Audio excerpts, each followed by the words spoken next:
Quelles sont au quotidien vos relations avec les travailleurs handicapés de votre entreprise? C'est une question un peu difficile, là, parce que je ne veux pas faire dans l'angélisme, hein. Nous sommes une vraie entreprise industrielle avec de vrais objectifs économiques.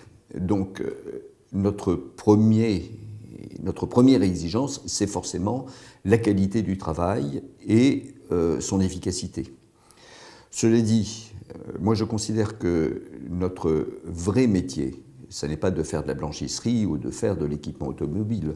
Notre vrai métier, c'est de faire de l'intégration professionnelle de personnes en difficulté. Donc, dans ma relation avec eux, ma première priorité, c'est l'exigence professionnelle. Mais en même temps, comme je vous le disais, notre métier, c'est des personnes en difficulté et des difficultés de santé sérieuses. En plus, moi, j'ai choisi comme politique d'embaucher des personnes âgées.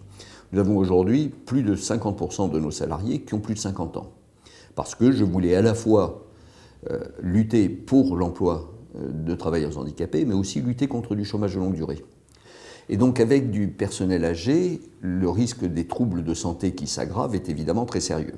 Et donc ma relation avec eux porte essentiellement sur cette préservation de leur capital de santé. Et en particulier, tous les jours, je regarde les gestes et les postures de chacun pour veiller à ce qu'ils soient aussi économes que possible de leur énergie, de leur fatigue, et qu'ils puissent se préserver le plus longtemps possible.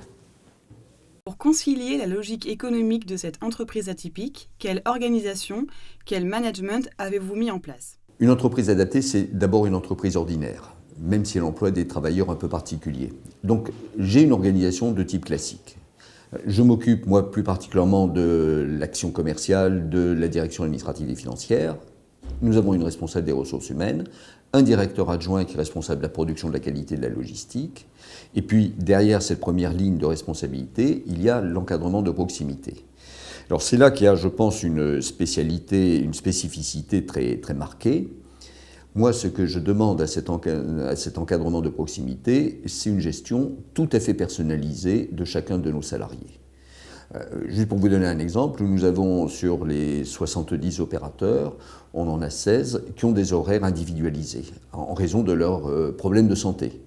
Bon, eh bien, gérer une véritable organisation industrielle avec des postes de travail qui s'enchaînent les uns aux autres, avec presque le quart de l'effectif qui a une gestion de ses horaires différente de celle de l'ensemble de l'organisation, c'est vraiment un travail très très particulier. Et puis notre autre spécialité, notre autre spécificité dont je suis très fier ces dernières années, c'est d'avoir réussi à faire qu'aujourd'hui la moitié de l'encadrement soit issue de la production. La moitié de l'encadrement aujourd'hui, 2 agents de maîtrise, le responsable de la logistique, le responsable des services généraux, ont commencé comme opérateurs et sont issus de la promotion interne au prix d'une formation souvent lourde, qui a été difficile pour eux, dont ils ont accepté de faire l'effort et dont nous recueillons tous le bénéfice aujourd'hui.